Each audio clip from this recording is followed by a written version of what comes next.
For 30 years, Andy Reid has done one thing better than almost any coach in NFL history. He finds a weapon, he builds a system around it, and then he makes the rest of the league look completely helpless trying to stop it. Donovan McNabb, Brian Westbrook, LaShawn McCoy, and then Travis Kelce. But here's the thing nobody is talking about right now. Travis Kelce is gone, and Andy Reid is still here. So the question that should be keeping every NFL defensive coordinator up at night is simple. Who's next?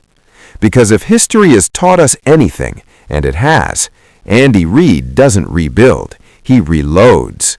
And when he finds his next weapon, the rest of the league won't see it coming until it's already too late. Let's go back to where this all started. Picture Kansas City, 2013. The Chiefs are coming off a 2-14 season. The city is exhausted. The fan base is broken.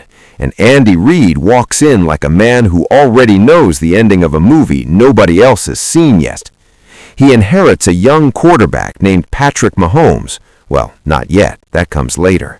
But he also inherits a skinny tight end from the University of Cincinnati who ran a 4.61 40 and looked on paper like nothing special.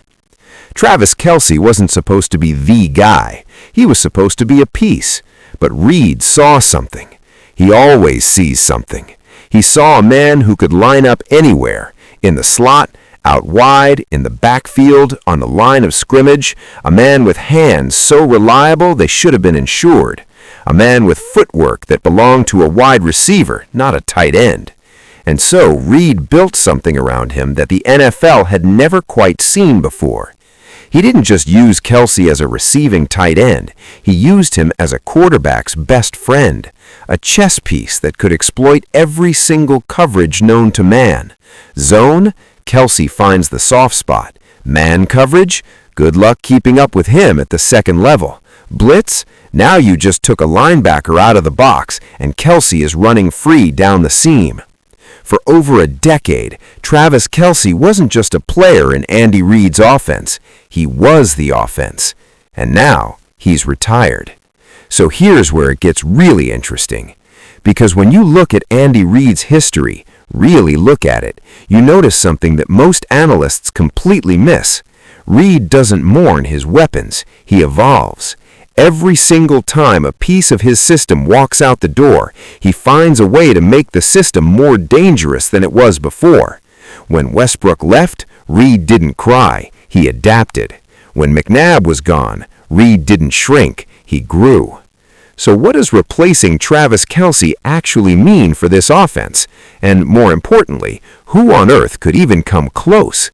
Here's where it gets complicated, and this is the part you really need to hear. You cannot replace Travis Kelce by finding another Travis Kelce. That's the trap. That's what bad front offices do. They chase the ghost of what they had. They sign a tight end with good hands and decent speed, and they say, yeah, that's close enough. Close enough isn't how Andy Reid operates. Think about it this way. Imagine you have the world's greatest Swiss Army knife for 13 years. Every situation, every moment, every 4th and 2, you reached for that knife and it never failed you. Now it's gone. Does a smart man go out and buy the closest imitation he can find? Or does he look at the situation differently?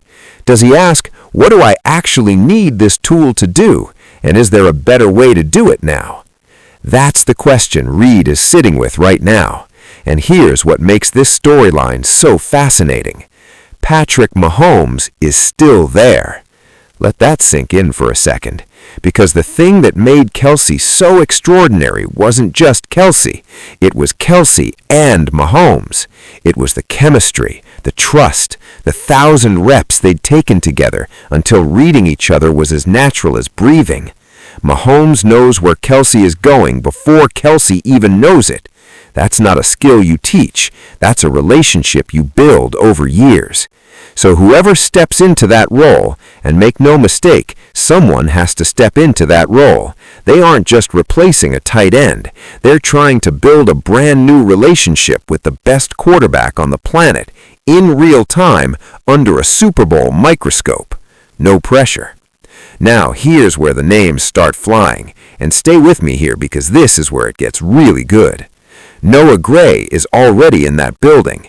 He's been learning at Kelce's knee for 3 seasons now. He's watched every route, every decision, every subtle adjustment Kelce made in traffic.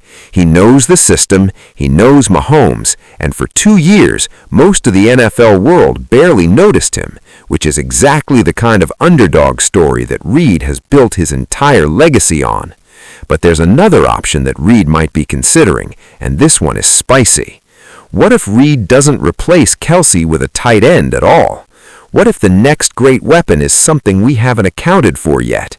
What if, and stick with me here, the evolution of this offense means that Mahomes becomes even more dangerous in open space? What if Reid leans into a more spread, more dynamic, more unpredictable system that uses multiple weapons instead of one dominant one? Think Rashee Rice running free because defenses can't account for 5 different threats at once. Think a true dual-threat running back who forces safeties to creep into the box, opening up that middle of the field that Kelce used to own. In a strange way, Kelce's absence might force Reid to build something even harder to defend, because when you had Kelce, defenses had a plan. A bad plan, but a plan. Double him early, bracket him in the red zone, make someone else beat you. Now defenses have to pick their poison from a menu they've never seen before, and Andy Reid is the chef. Here's something that very few people are saying out loud right now. The 2 tightest windows of vulnerability this dynasty has faced were before Mahomes and now after Kelce. The first time, Reid had the answer already sitting in his quarterback room. He just had to be patient enough to wait. So maybe the lesson history is teaching us right now, the lesson Reid himself already knows, is that the answer is already in that building. Maybe it's already on the roster. Maybe it's already running routes in a Tuesday practice session when the cameras aren't rolling and the analysts aren't watching. That's how it always works with Reid. You never see it coming. And then, one day, you turn on a Sunday afternoon game, and there's this player you barely recognized 6 months ago, and they're doing things that make your jaw drop. And Patrick Mahomes is grinning that grin at his, and Andy Reid is standing on the sideline with that play sheet in front of his face, hiding a smile that says he knew this was coming all along. The Travis Kelce era is over, but the Andy Reid era, it is nowhere near finished. And somewhere out there right now, in a film room, in a weight room, on a practice field, the next chapter of this story is already being written. The only question left is whether you'll be watching when it unfolds.